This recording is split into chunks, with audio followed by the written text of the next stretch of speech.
Hello and welcome. Wherever you're watching from, this is the Weekly Prophet, ProphetessX. We're bringing you a story to free your soul and the captives in your family. All right, so we're talking about the baptism of Neptune. This is a crossing the equator ritual, complete with the vows, oaths, hazing, and humiliation rituals. And we're going to take a look at a few clips at that first, so you can get an idea of exactly what is going on. These clips are from survivors in their own words. And if you'd like to take a look at the full-length videos, those links are in the description box. So it kind of goes over some of this information, and then I'm going to show you the certificate, read it again, and then we're going to talk more about the ritual itself as far as the skit goes, the cast of characters, and what spiritual relevance that they might have. What does it look like? It can look like human trafficking. It can look like exploitation. It can look like sexual sin. It can look like mind control. Sea Kingdom at this time is still powered by the evil, twisted serpent Leviathan. So we're going to take a look at some of these creatures and what type of spiritual prowess they're claiming to have. We know we are free if we are in Christ. We are covered by his blood. This doesn't have to do with salvation, but actually entanglement through promises made by our ancestors. Today is the day of release. Today is the day of deliverance. For in Mount Zion there shall be deliverance and holiness, and the house of Jacob shall possess their possessions. The marine kingdom is notorious for stealing people's wealth, the treasures hidden in the deep. They belong to you and they belong to me. It's time we get our inheritance back, not just for ourselves, but our children and our grandchildren. I hope you enjoy this and learn from it. Please let me know if you've experienced the baptism in Neptune or any other equator crossing rituals, and let me know where you're watching from also. Thank you.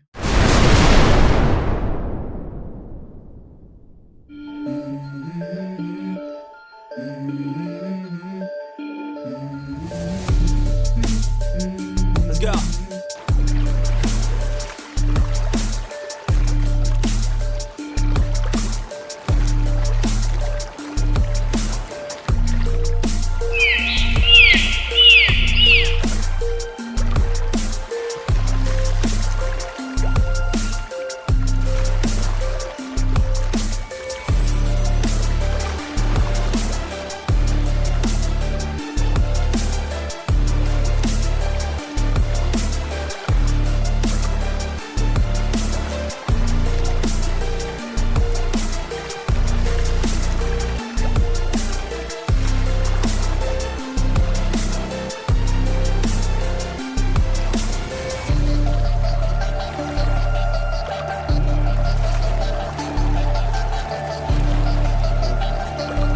That's a ploy because they know who they are, but we didn't have no idea who they were. We had a lot of fun, but they got revenge on us at 2 o'clock the next morning.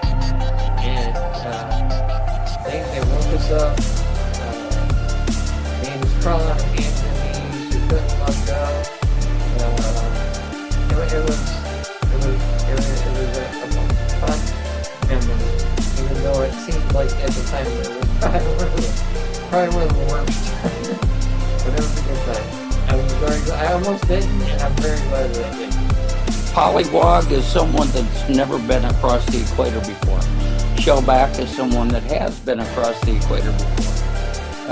If you go across the equator, the shellback, which is the people that have been across before, get to have their way with them. What you gonna do for it? How you gonna move for it? What you gonna be? And do you believe you can do anything? But what you gonna do for it? How you gonna move for it? What you gonna be?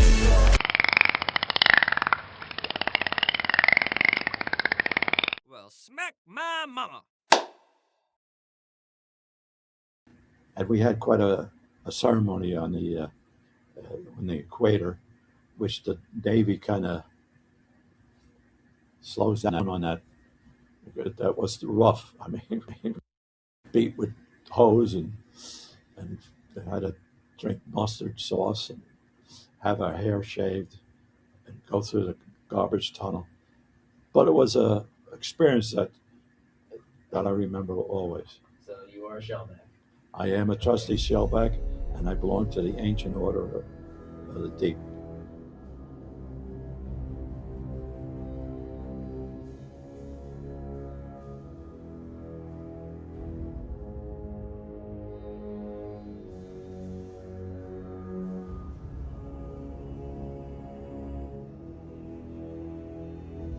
They brought bags all together to make a long tunnel, and they filled it full of all the garbage you could think of from Mystics.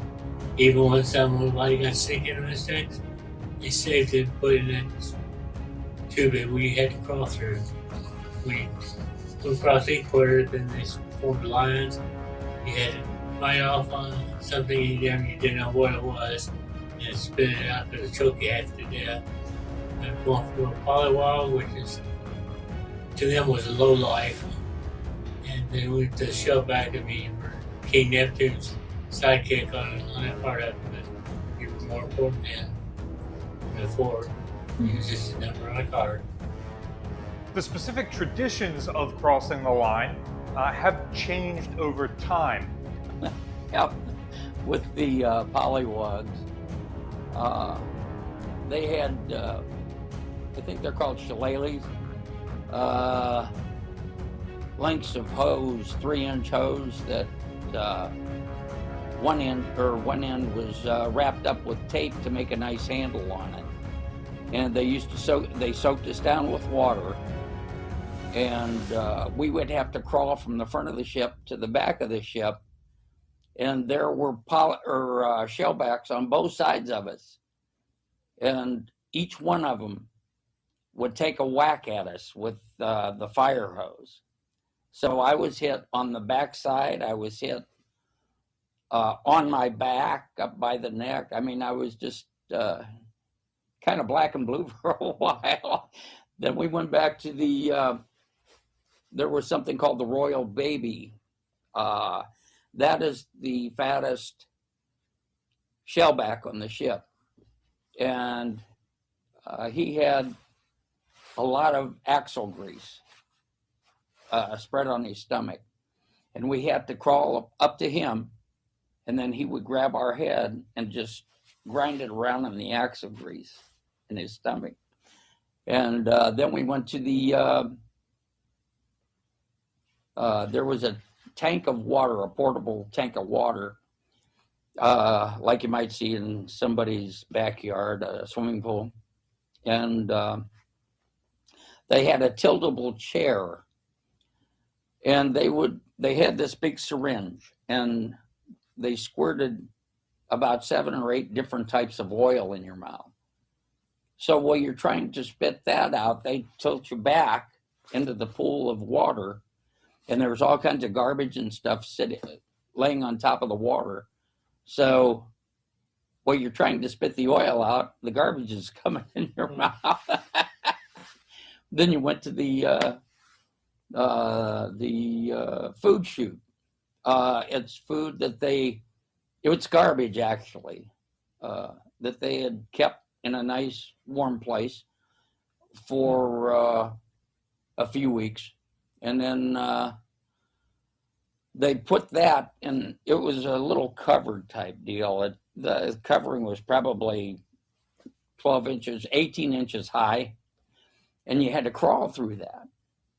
And if somebody lost their cookies, right in front of you, you had to crawl through theirs too. I mean, it was just terrible. At the end of that, you just took your clothes off and threw them overboard because there was no saving them. I mean, the clothes were just totally ruined.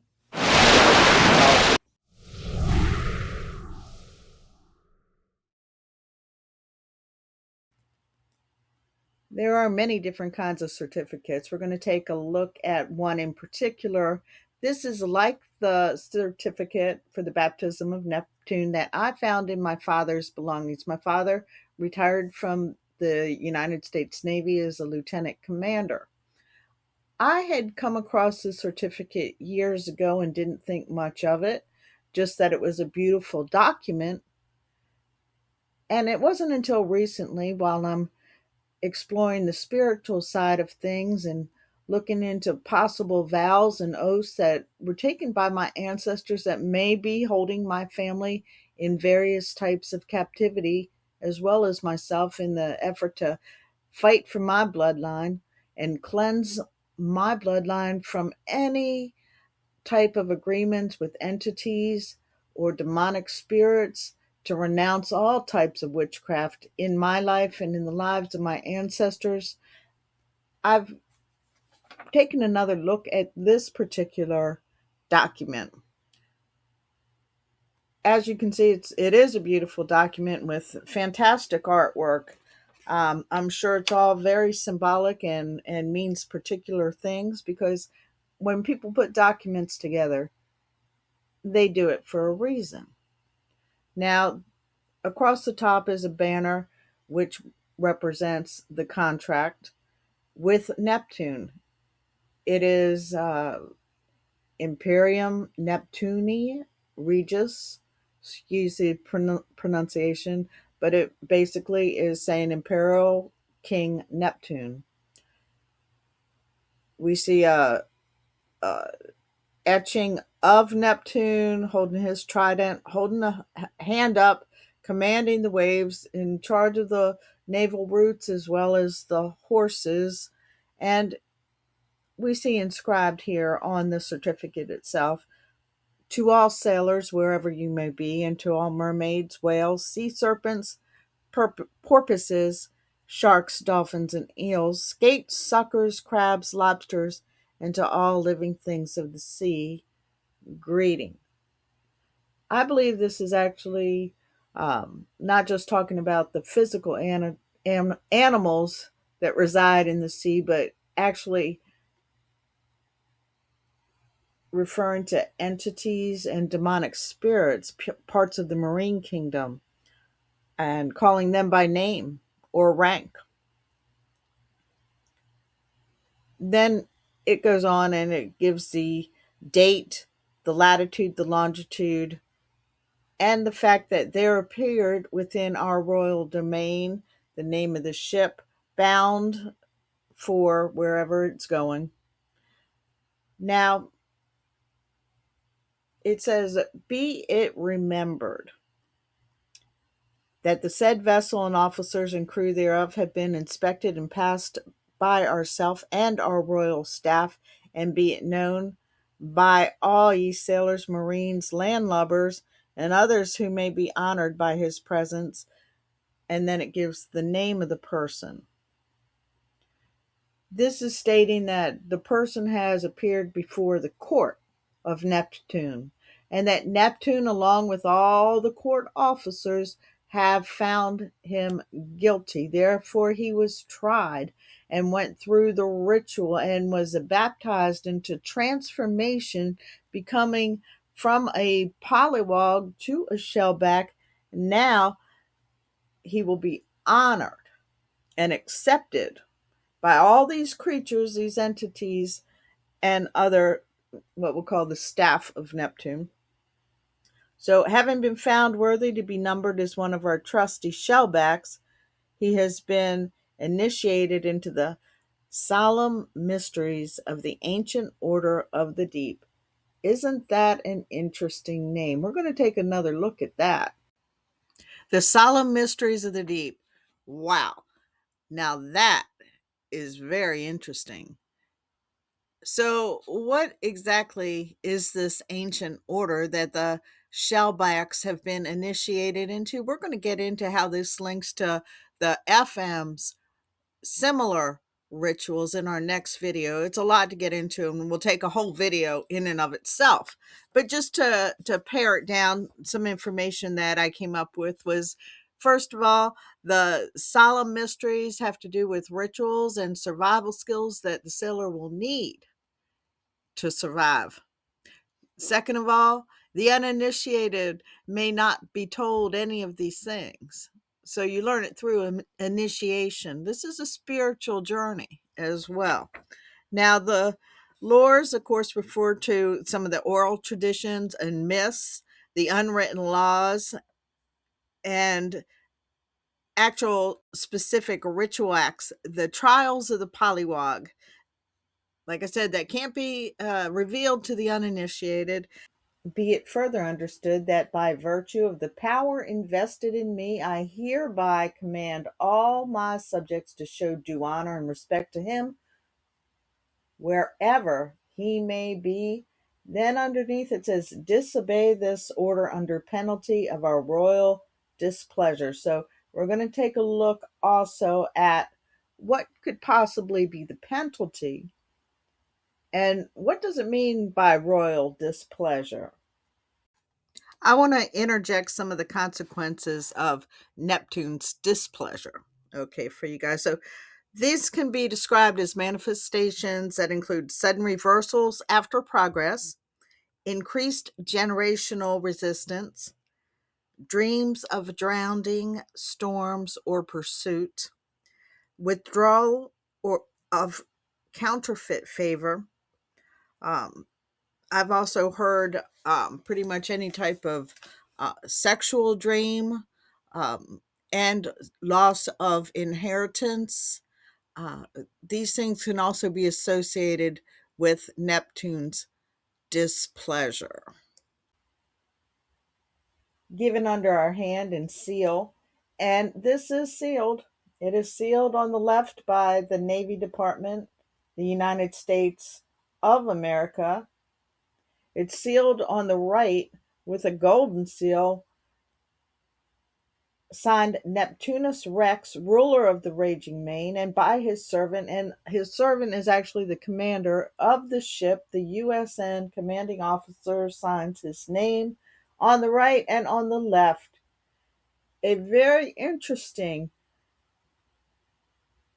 signature is found, and that's from Davy Jones, His Majesty's scribe. So we're going to look also into Davy Jones and Davy Jones' locker.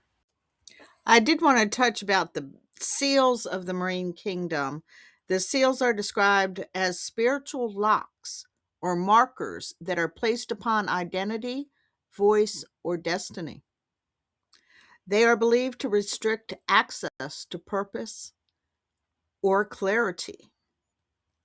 The types of seals have to do with the mouth seal, suppressed voice, or fear of speaking the truth. Remember the real story about the Little Mermaid? Her voice was taken. A mouth seal. Mind seal. Mind control is often associated with even the octopus in spiritual terms. Confusion, cyclical thoughts, and reoccurring water dreams are signs of the invasive marine kingdom having a mind seal on your mind. There's bloodline seals, repetitive family patterns. Repetitive patterns. This is indication that the marine kingdom is at work in your family's life and in your life. And then there's a time seal. Progress that resets or delays repeatedly. When you see patterns evolving, you can be sure this has evil spiritual influences, more than likely tied to the marine kingdom. What in the world is really going on here? It's beginning to look like this document is a lot more than just a novelty, but an actual spiritual passport. This has been witnessed both by flesh and blood and by entities under the sea. Let's take a little further look into this. This is a salute to Leviathan. Davy Jones, often depicted as the royal scribe or the evil spirit of the sea. In lore, he represents the grave. While Neptune is king of the living waters, Davy Jones is keeper of the locker where the sunken souls go, and his presence on the certificate signifies that the sailor has looked into the abyss and survived. So, what about that royal baby? The fattest guy on the ship rubs diesel grease on his belly, and a sailor has to retrieve a jewel from his navel while his head's being ground into that. Oh, disgusting. So that's usually the fattest or the oldest sailor in a diaper. I'm just shaking my head at this point. He represents the future and rebirth. To be baptized by the baby is to be reborn into the naval family, emerging as a son or daughter of Neptune. Here is some lore and spiritual significance behind the figures found on the traditional shellback certificate. The mermaid. Okay, we see the mermaid here. Mermaids are so popular, but mermaids are not our friends. Mermaids were seen as omens. In some tales, they saved sailors, in others, they lured them to their death. She represents temptation and the soul. The mermaid was a warning against the vanity of the world, which is often symbolized by her mirror and comb. And on the certificate, she acknowledges that you have resisted the siren song of land sickness and fear. So what do the shark and the whale represent? The shark is the enforcers of Neptune's law, and the whale is the titan of the deep. The shark represents judgment. If you're unworthy, the shark claims you, and the whale represents endurance in history. To have the whale witness your baptism is to be joined to the ancient, deep memory of the earth. Shellback certificate. The royal court, also known as the architects of fate. On the certificate, the text usually addresses a specific group of high-ranking officials who govern the transition. Neptunus Rex, or King Neptune, the sovereign of the deep. Spiritually, he represents the uncontrollable power of nature. To swear a vow to him is to acknowledge that humans do not own the ocean. We are merely guests. He is the judge of seaworthiness. The ancient mariners believed the world was encircled by a great serpent, kind of like the Ouroboros. And the line of the serpent represents the line of the equator. We also see dolphins and porpoises, and traditionally they're viewed as spirits of the dead sailors or guides for the lost. They represent divine protection, and their name on the certificate indicates that the sailor is now under the protection of the sea's good spirits and will find their way home.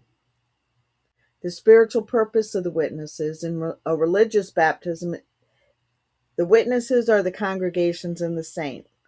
In a Neptunian baptism, the witnesses are the ecosystem itself. And by naming the sharks, dolphins, crabs, and eels, etc. on the document, the ritual is essentially telling the ocean, this one belongs to us now. Do not swallow them as a stranger, receive them as a brother. It's a spiritual pact of non-aggression between the sailor and the predatory elements of the sea. This, my friend, initiates you into the marine kingdom. This is not the kingdom that you want to be part of. And we're going to talk about that too. So please stay with me to the end to avoid any misunderstanding. If you have any questions, comments, if you've been through any of these rituals, please leave me a comment or contact me by email. I'd love to hear your story. This is very fascinating, and I'm really just touching the tip of the iceberg. So thanks so much. Please remember, like, subscribe, share. That really helps me out a lot. I'm trying to get to my first 1,000 subs, so I'd love you to be one of them. Thank you.